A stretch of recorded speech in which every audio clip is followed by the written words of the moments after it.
Día de descanso para la caravana en el Giro de Italia 2021. Los equipos y ciclistas aprovechan para retomar energías y definir cuáles son las estrategias para afrontar la segunda semana de competencia, la cual traerá 6 duras etapas, que sí o sí tendrán que revolcar la clasificación general, teniendo en cuenta lo empinado de las cuestas presentes, la altitud a la que escalarán los ciclistas y el terreno por el que deberán transitar, así como el caso de la etapa 11 de este miércoles, que se desarrollará en parte sobre el Sterrato.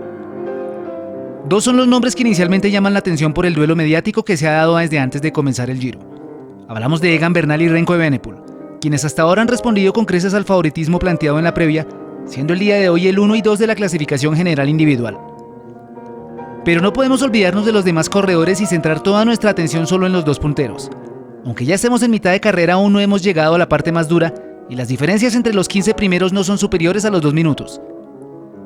Este es el Giro de Italia. A comparación de otras carreras, tener una gran diferencia no es sinónimo de haber asegurado el título. Muchos casos recientes nos han mostrado remontadas increíbles como las de Nibali en 2016 o Chris Froome en 2018, y desfallecimientos como el de Simon Yates ese mismo año. Si hacemos un repaso a la general, encontramos a Egan Bernal en el primer lugar y a Remco Evenepoel a 14 segundos. Y dentro del minuto están Blasov, Ciccone, Attila Valter, Hugh Carty, Caruso, Dan Martin y Simon Yates. Ya en una segunda página, en un rango entre 1 y 2 minutos, tenemos a Davide Formolo, Dani Martínez, Marc Soler, Romain Bardet y Emmanuel Buchmann. A 2.3 el tiburón Vincenzo Nibali y mucho más atrás a 3.27 Pello Bilbao. Hasta ahí los nombres que considero tienen aún chances de pelear por el Giro. Tal vez excluyendo al húngaro Attila Valter, no por menospreciar su calidad, sino porque no tenemos una real referencia de él en grandes vueltas. Y Davide Formolo, quien históricamente ha estado en la pelea de un top 10 y no por el título. Mucho más difícil o prácticamente imposible lo tiene el actual subcampeón Jay Hindley a 4.38, así como Joao Almeida y Fausto Malnada el de Koning, que están mucho más atrás y además deben trabajar para Evenepoel. Definitivamente sin chances George Bennett por encima de los 10 minutos y del que se esperaba algo más en la previa. Ese es el panorama de cómo se ve la general al finalizar la primera semana, pero como lo dijimos anteriormente, estamos seguros que eso va a cambiar esta segunda parte con el durísimo recorrido. Vamos ahora a mirar cuáles son las etapas que tendremos entre este miércoles 19 y el próximo lunes 24.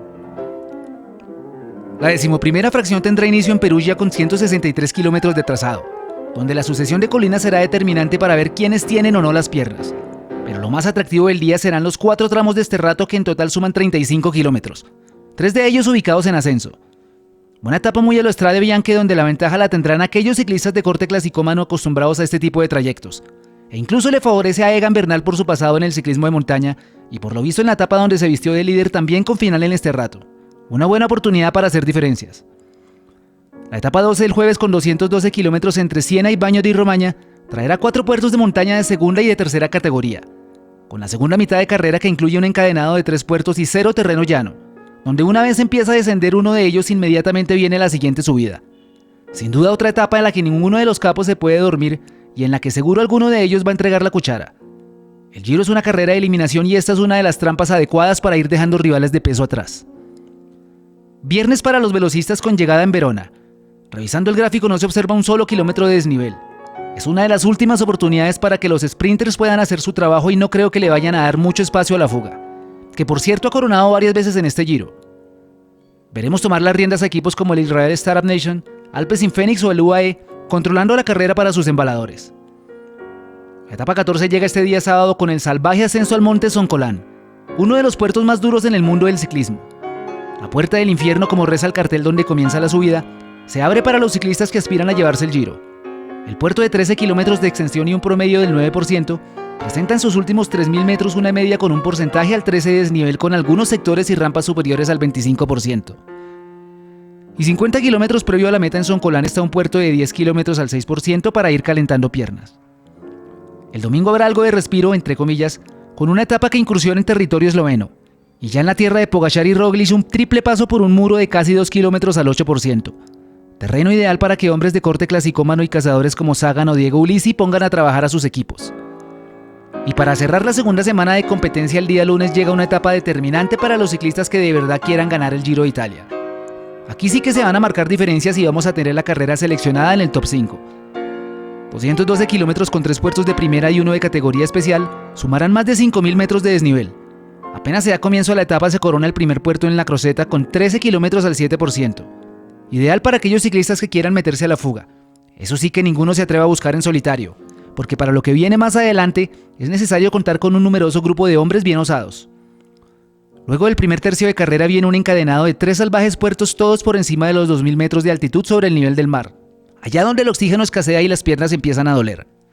El primero de ellos es el paso Fedaya, donde los últimos 4 kilómetros las rampas son de doble dígito. Tras 10 kilómetros de descenso llega la subida al paso Pordoy, con 12 kilómetros al 6,6%. Pedaleables y tal vez sencillos para ellos que están preparados, pero la dificultad real son los 2230 metros de altura. Este es el punto de más altitud de la carrera, siendo la cima copy de esta edición. Tras la bajada, un corto viaje por algunos repechos y luego el último puerto con casi 10 kilómetros al 9,3%, para buscar el final de etapa en el posterior descenso ubicado a 18 kilómetros. Eso en cuanto al recorrido. Ahora vamos a ver cuáles son las opciones de los favoritos para quedarse con la maglia rosa. Como lo mencionamos al inicio, la carrera está aún muy abierta y no se ha visto la real dureza de las etapas. Obligados a moverse están por su distancia en la general Romain Bardet, Marc Soler, Emmanuel Buchmann y Vincenzo Nibali, ya que perdiendo casi minuto 30, y en el caso de Nibali más de 2, deben empezar a recortar desde ya para llegar con chances a la última semana. Un retraso para alguno de ellos en las siguientes etapas sería despedirse definitivamente de cualquier opción. Simon Yates, noveno a 56 segundos, es incógnita por su estado. Se le vio muy bien a comienzo de temporada, pero en esta primera semana no ha estado fino. No sabemos si vaya a reaccionar en los tramos más duros de esta segunda parte, o si por el contrario hace un Simon Yates perdiendo una minutada o retirándose. Dan Martin es un hombre mucho más cauto y siempre ha preferido ir a rueda con los mejores.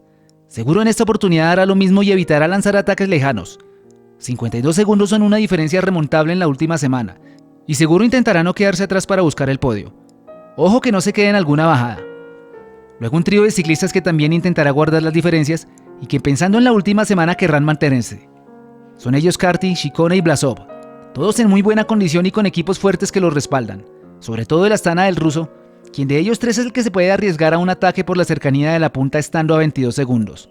Atentos con el ruso en la etapa del Esterrato. Remco Evenepoel es el segundo de la general a solo 14 segundos y pienso que esta semana va a sacar lo mejor de sí para atacar. Hasta ahora se ha visto muy bien después de la lesión, pero no se sabe cómo vaya su cuerpo en una carrera de 3 semanas. Puede que por lo impulsivo de su carácter lo utilice para hacer algún ataque lejano y trate de asegurarse desde ahora una ventaja que lo deje tranquilo para la última semana. Y por último está el líder Egan Bernal, que además de estar en la cima de la clasificación, cuenta con la ventaja de tener al equipo más fuerte de la competencia. El gran nivel de toda la escuadra británica se evidencia con un Filippo Ganna inmenso y Salvatore Puccio para protegerlo en el llano. Narváez haciendo los cierres, Gianni Moscon y Castroviejo preparando los ataques, y Dani Martínez, que será clave esta semana estando a su lado y siendo la segunda espada del equipo en caso de algún imprevisto. Egan se ha visto bien y aún no ha aparecido el dolor de espalda que lo venía quejando. Se le ve aterrizado y con confianza. Tiene a su favor la etapa del Esterrato donde se mueve a sus anchas, y también la jornada del lunes donde se corre por encima de los 2000 metros, altitud donde generalmente entrena. Algunos números de Egan en este Giro. Es el segundo ciclista que más tiempo de bonificación ha sumado, solo por detrás de Caleb Ewan ya retirado. Los 16 segundos que ha ganado son los que lo tienen por encima de Evenepoel en la general. Y otro dato, siempre que Bernal ha portado la camiseta de líder ha logrado ser campeón.